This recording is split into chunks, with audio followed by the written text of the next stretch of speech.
long-term effects of the moment we're in are hard to know exactly. Restaurants and hotels have a long road back, that's clear. But what about higher education? The nation's entire college population is at home right now at exactly the same moment the economy seems to be heading south. So what effect will that have? Well, the first thing to know is that whatever happens next, it will not affect Harvard, Yale, Stanford, and a handful of schools like those. These places are richer than some countries. They'll be fine no matter what happens, perhaps unfortunately. Big state schools are likely to weather the crisis too. They have legislatures behind them. But for everyone else on campus, this is a life-changing moment. Consider the confluence of factors right now. First, endowments are likely to shrink as the broader economy struggles. Donations will drop too for the same reason. There will almost certainly be a big reduction in students from China, a group whose main appeal has always been their ability to pay full tuition. Take that money off the ledger. Meanwhile, and most critically, an entire nation has just been shown that it's possible to deliver higher education in an entirely different way. You don't have to drive to campus, buy textbooks, pay for room and board in order to get an education. You can do the whole thing online.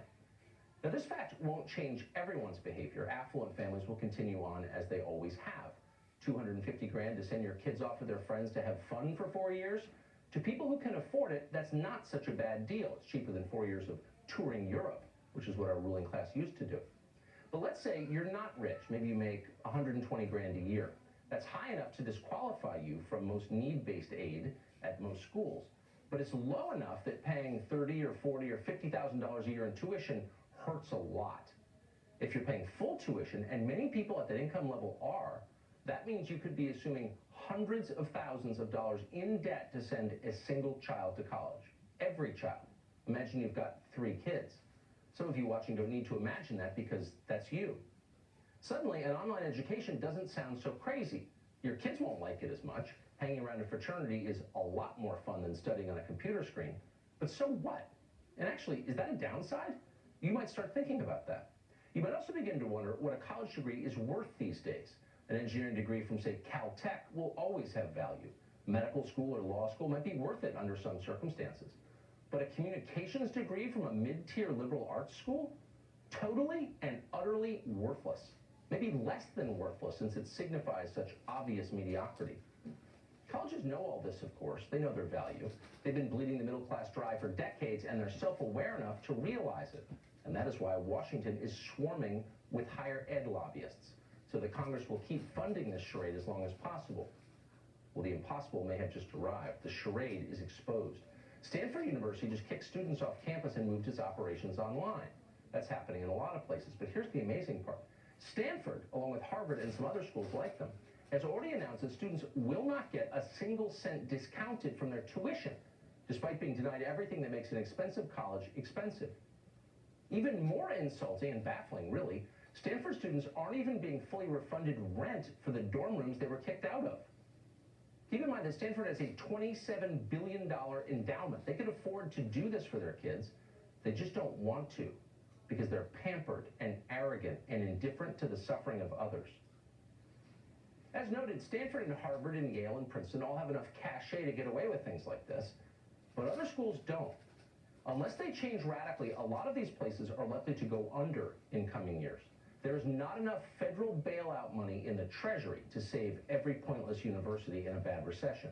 They will be gone for good, closed, repurposed, we can hope, into much-needed efficiency apartments with loads of appealing green space. Countless deans of diversity and inclusion will be out of work. They'll wail and moan, and they'll write outraged editorials in the New York Times about the end of knowledge and the coming dark age. Yeah, ignore them. These people never deserved jobs in the first place. The higher education establishment is hurting this country and has for a long time. Reform is essential. This is a good and needed thing. In fact, it's one of the few bright spots in an otherwise dark moment. Well, if you put all the other concerns aside, the coronavirus epidemic is a profound shared experience for the country. Everybody is being affected in a big way. Some people are at the brink of sanity for being cooped up in small apartments all day. Others are having shared family meals for the first time in a long time. Adam Carolla is a comedian, a podcast host, one of the most popular in the world, and a general voice of wisdom. He's the author of the new book, I'm Your Emotional Support Animal. We texted him late last night, asked him to come on to put some perspective on the shutdown we're all living through. We're happy to have him here now. Hey, Adam. So, like a lot, I don't know if you're in seclusion where you are, but a lot of people are, and it's a bewildering experience. How should we think about this? Well, first thing, I'm doing my podcast every day, so you can hear it at Podcast One, and we're going to keep the gears turning. It's a prison sentence. It's a short prison sentence, and as they say, as the convicts say, you can do the time or the time can do you. And I figure you should do the time, meaning go out, build a tree house with your son and daughter, cook lasagna with your wife. Don't let the time do you. Don't end up with a face tattoo and a toilet filled with prison wine. You go out and use this little snapshot in life to live your life.